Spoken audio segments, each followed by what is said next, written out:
Hello, welcome to St Albans Pottery. My name's Fiona Booy and today we're going to make simple plates out of clay. Ta-da!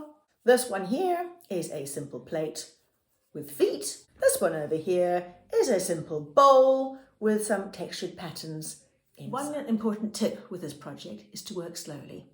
On day one, roll out your clay, put your clay in its former, cut off the basic shape and leave it. On day two, the clay will have dried sufficiently and be rigid enough that you can remove the former and then tidy up the pieces. If you are going to put any feet on, do wait for them to firm up before you then start decorating your bowl with slips and paints, because you don't want to squash your bowl flat and squash those feet flat. So what you're going to need is obviously a rolling pin, but to go with that, you need to also have some guides. This will ensure that you can roll out an even thickness. These are 5 mils thick. You will also need a mat to work on. This is a canvas book bag that I've cut up. You could work on an old pillowcase or tea towel. It's very useful because when you're rolling it out, you can then move the clay. Then you need to actually have a former. So you could either use a bowl, you could use a paper plate, you could use a real plate. Right, so when I'm making them, I rather like these quality paper plates. If you see here, they've actually been moulded and they've got this lovely smooth curve, and that's very nice for your plates. In the pack, the ball's about 500 grams and that's the right size for a plate. So if you want to make 4 of them, get yourselves 4 paper plates, get yourselves 4 balls of clay and get going. You'll also need some kitchen towel. And then the other thing that could be quite useful are for imprinting into the clay various different stamps.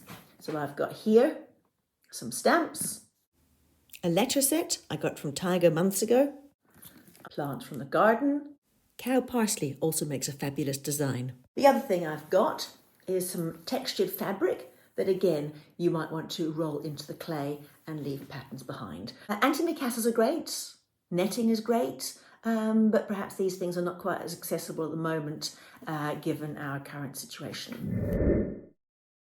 Right, so to start with, I've got my ball of clay, which I'm squishing flat. I find it easier to squish it first by hand and then pop it down between my 2 gauges, and then I've got my rolling pin. I'm rolling it, I'm turning it around, I'm rolling it this way, rolling it round. And again, I'm picking it up and turning it over.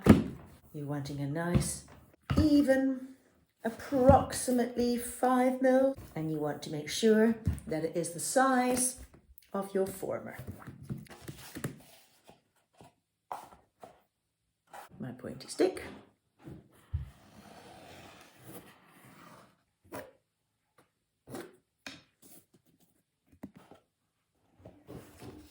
And smooth the edges a bit. Now what you want to do is get your kitchen towel and put that on the inside. When you pick it up, you don't want to pick it up by the corner there. What you want to do is put your hand and flap it over quite nice and gently like that. And you can then center it. The important thing to do here is you're trying to center it around the plate. And once you find you've got it centered, you can then use a sponge and push it in. During this pushing it in, you're actually stretching it a little bit. And that's also why we're starting off perhaps a little bit thicker than you would think. You want to compress it a little bit, get it all nice and smooth. And then you can start firming up those edges, getting them neater, getting them tidy. You can use is a chamois leather dipped in water, and that will also help you go around the edges and get that nice and smooth. Now if you want to, you can press in some designs. I had my patterns and I can press those in, and I might get some of my flowers from the garden, and you really want to rub that in, and that will also bring out a nice pattern. An important consideration if you're using a paper plate as a former, it's going to warp as it absorbs water, and your pot then might be quite rickety. Two things you can do about it. One, once you put the clay in, you could put some paper towel down and you can then put beans or sand in, and that would hold it flat overnight while the form dries, like you would line a pie dish. Or if you find it's too wonky, you can add feet.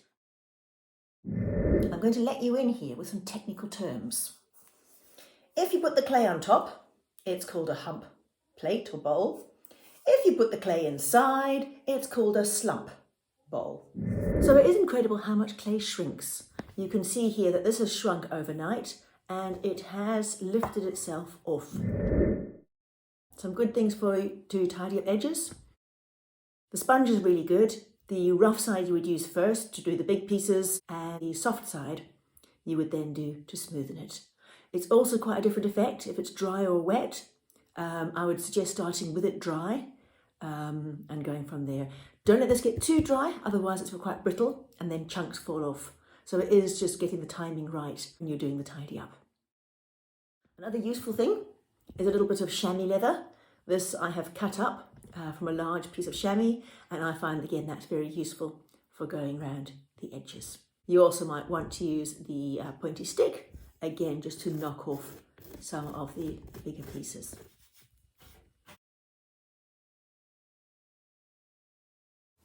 And if any wrinkles have dried in the clay, you can wipe them away with a damp cloth or rub them out with the back of a spoon.